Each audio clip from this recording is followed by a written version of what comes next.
A few easy ways to lower your Google Ads cost per click in 2024.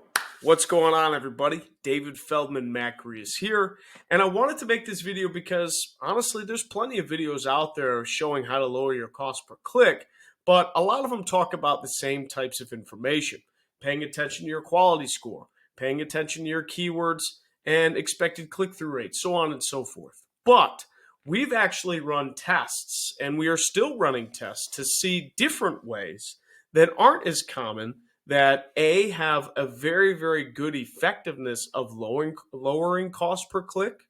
But I'm also going to explain why, when to use that, and some of the results behind it. So we're going to get a little more in depth here. I got a few accounts open, and let's just get right into it. So the first one we're looking at, and notice my date range, February 1st through 25th versus the same time last month. Today is actually February 25th. So this account spends quite a bit, about $30,000 a month.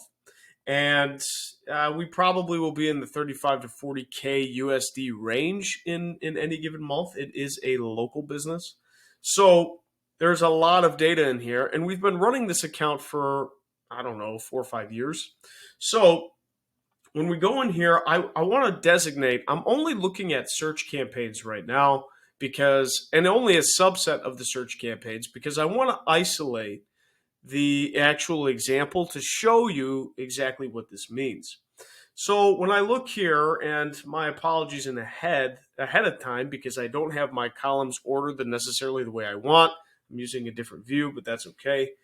But I wanted to show you, if I go to average CPC right here, you'll notice this first campaign has an average CPC of $8.53. Now, the reason that I organized all of these search campaigns together is because their keywords have similar types of volumes, similar types of demand, so it's more of an apples to apples comparison. Some of my other search campaigns in this account are designated for other departments and other purposes, so therefore this is the best overall comparison. So the first one I wanted to demonstrate is bid strategy, how bid strategy can affect your average cost per click.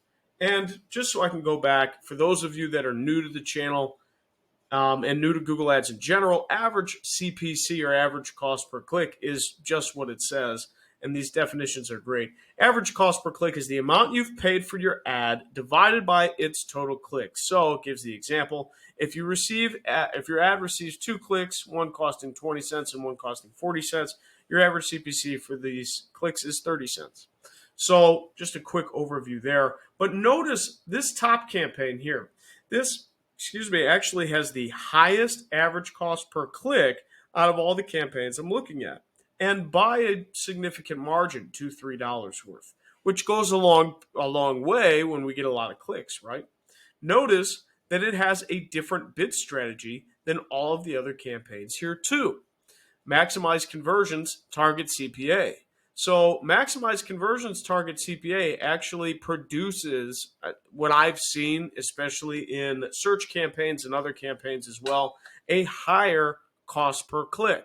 Why? Because it's not necessarily going for cost per click. It's really going for conversions. How many conversions can we actually get, right? And this is a seasonal business. That's why you'll see a lot of these comparisons when we look at the conversions actually is a little bit down compared to last month. Plus, we're actually testing some different conversions, so not all conversions are created equal. Unfortunately, this account has store visits, which is a very, very untrackable and unreliable, not untrackable, but unreliable conversion metric, which throws off a lot of data. Anyways, the campaign is geared to go to convert, right? So that's why we're seeing a higher cost per click, because we're generating more conversions.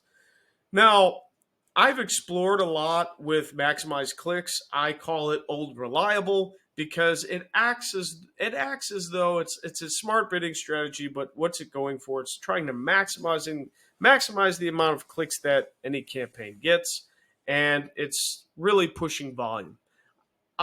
We use it on very, very low how do I say, very, very low hanging fruit campaigns, meaning like the bottom of the marketing funnel will use it because the keyword is if someone is using that keyword and an ad pops up, well, it's a high likelihood that when they click that ad, they're going to do business with us. So we don't necessarily need to maximize conversions because we just want to get the most amount of clicks and the most amount of views to that landing page as people will convert.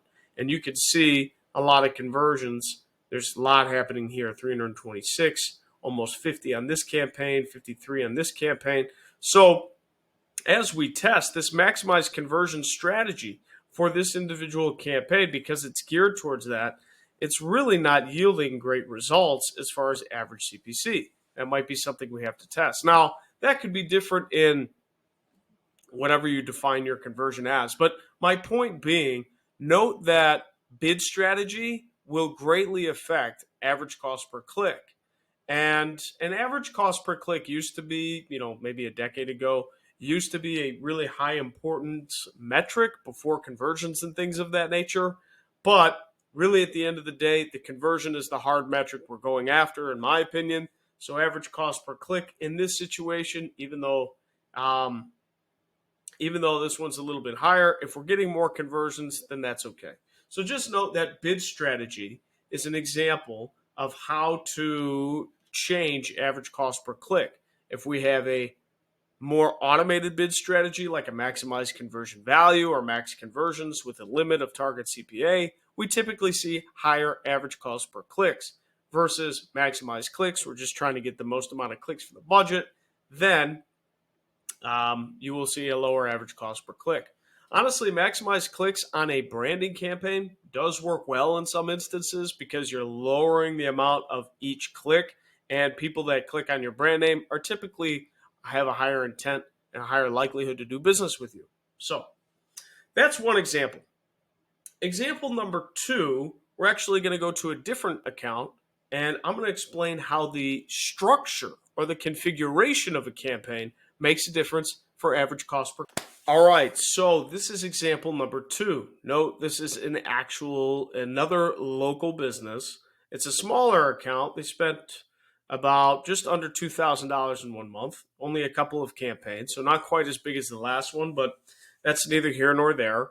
I wanted to show we actually recently took over this account, and this account had it had some campaign configuration corrections that needed to be made. So let me show you how average cost per click can actually decrease depending upon the campaign configuration that you do.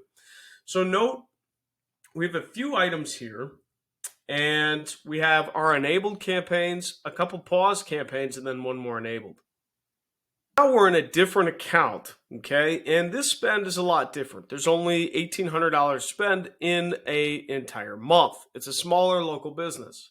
I handle local businesses and national e-commerce brands primarily. So with that, I want to show you a couple things. The campaigns obviously are blurred, but we actually took over this account within this time frame.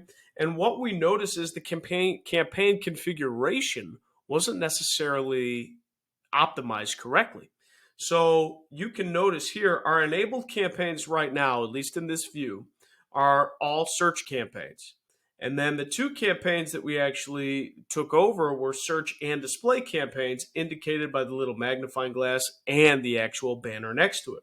So what this told us right away is that these campaigns actually were serving on multiple networks, the search network, but also the display network. This is not a recommended practice in 98% of cases, because if you want to isolate each individual type of network, it's better to do it in separate campaigns. So, well, it's not better to do it, it's the only way to do it. And we would not recommend actually going after both networks in one campaign, because it's like splitting yourself too many ways. It's better to isolate and make separate campaigns for each network if that's what you want to do, and that's the strategy you're looking for, because they have very, very different goals. So we noticed that right off the bat, and we're like, okay, we need to dissect the keywords in there. We need to dissect the placement, see what's going on. And you'll notice too, when we took over, it's interesting. There were a lot of keyword segmentations that weren't correct, plus inside of these networks or inside of these search and display campaigns. So between the keyword segmentation and the network segmentation, we were able to reduce their cost per click significantly from $2.95 and $2.10 to less than $1, respectively, for our new campaigns. So it really depends on a couple of different things, but the big thing in here is making sure each campaign is not only going after the right keyword set and you're not blending too many keywords, but also making sure that your campaigns don't go after multiple networks if A, they're not fully funded to do so, and B, even if they were, to segment them out so you can allocate budget and targeting appropriately. So that's number 2, campaign configuration. And then finally, number 3, we're going to get into some of the usual suspects with a twist, meaning keywords, ad quality, quality score, ad rank, so on and so forth. All right. So what I'm looking at now is that same account for the same date range, and I'm looking at the keywords.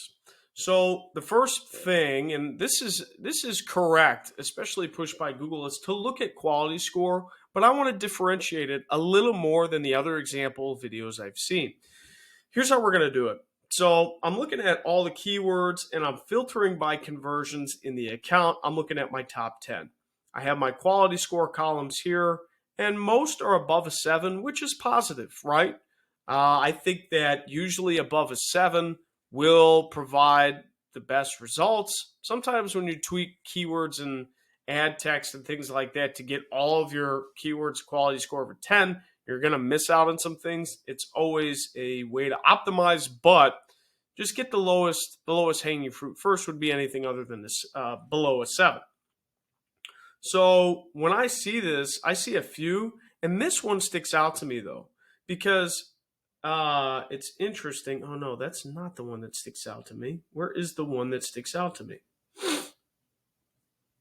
I'm looking at the keyword report for the same account, and I have quality score here, and I also am looking at the same date range, last month versus the previous month, and I'm sorting by conversions in descending order. So I want to make sure that I come in here and I look at some of the lowest hanging fruit, which would be anything lower than a 7, right? So we have a few here. We got a 3 out of 10, okay, 6 out of 10, 6 out of 10, and a 5 out of 10, and a 6 out of 10. Oh, and a 4. So let's start with the highest converting one first. It's interesting that this keyword here actually still has a few conversions, but it shows a 3 out of 10 quality score.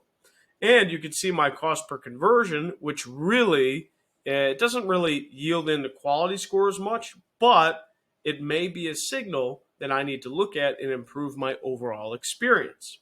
So I see a higher average cost here. I see a cost of $90. We spent more in this campaign. Our conversion rate is less. Our interaction rate, though, interestingly enough, isn't all that bad. It's 10%. So what does that tell me? That tells me that my expected click-through rate may not be the thing dragging down my overall quality score, right? And we're looking at quality score because we want to decrease the average cost per click. So maybe this isn't the example that I need to look at. If I have a bid strategy, and I don't know on this particular keyword, but if I have a bid strategy going after conversions, I want to make sure my interaction rate or click-through rate in this example is in line and it's not too far off. But I also would want to make sure that my cost per conversion metric isn't way out of whack compared to my normal.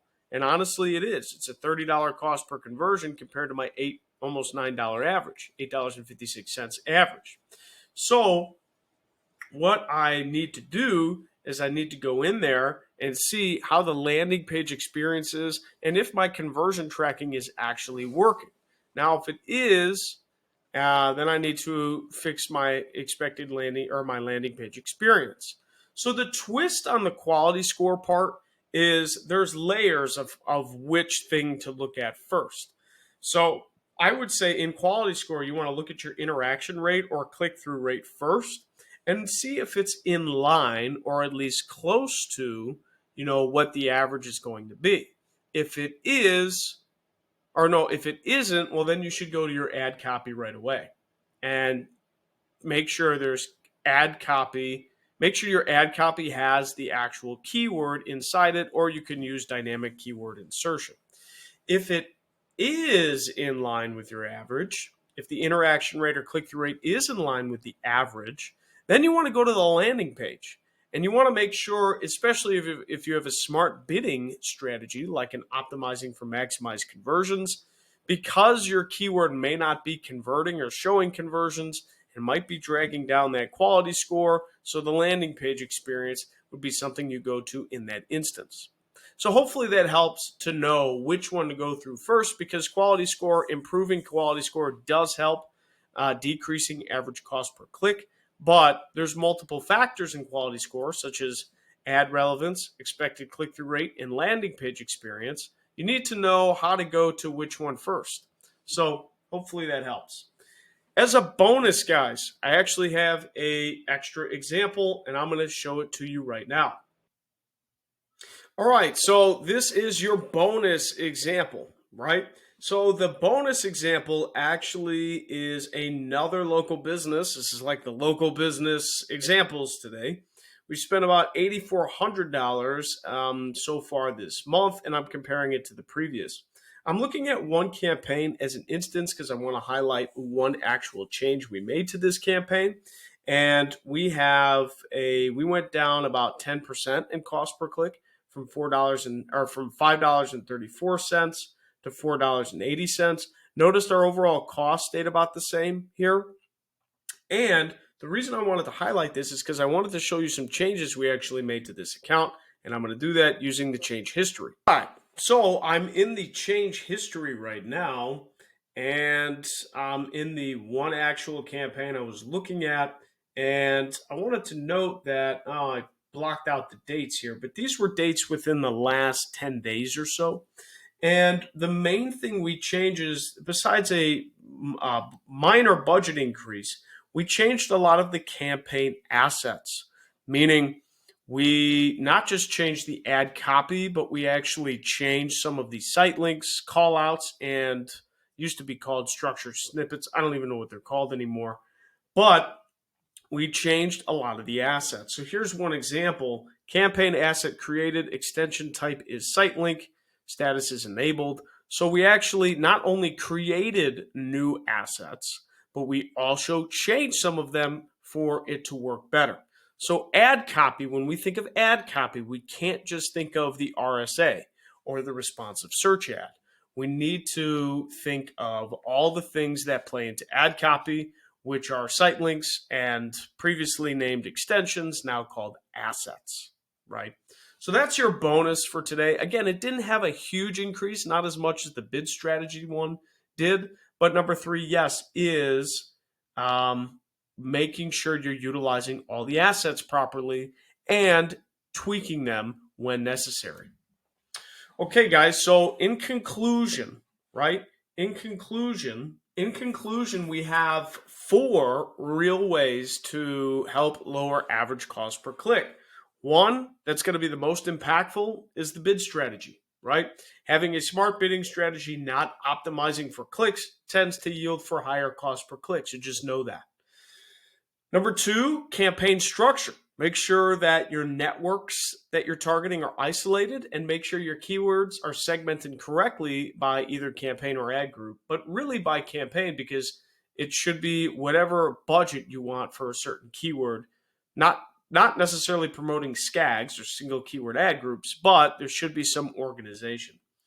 Number 3, of course, is the usual suspects: quality score, keywords, or keyword quality score, which plays into it, ad relevance, expected click-through rate, and landing page experience. But there are certain ways which you can know to know which one to go after of those 3: expected click-through rate, ad copy, and landing page experience, to know which one you have to tweak or alter first. And then number 4, your bonus is making sure you're using all of the assets and changing them when necessary. That's the smaller piece, and it's not going to give you as much bang for the time you put in, but that's a later on tier optimization strategy that you can use. All right, guys, thank you so much. This was David Feldman-Makrias talking about ways to reduce your average cost per click in 2024. Hopefully you got some value of this. If you did, please drop a like. I would very much appreciate it. And if you have any comments, please let me know. Other videos you'd like me to create, other things I can explain better, and I'll be happy to do so. Thank you so much, and I'll see you next time.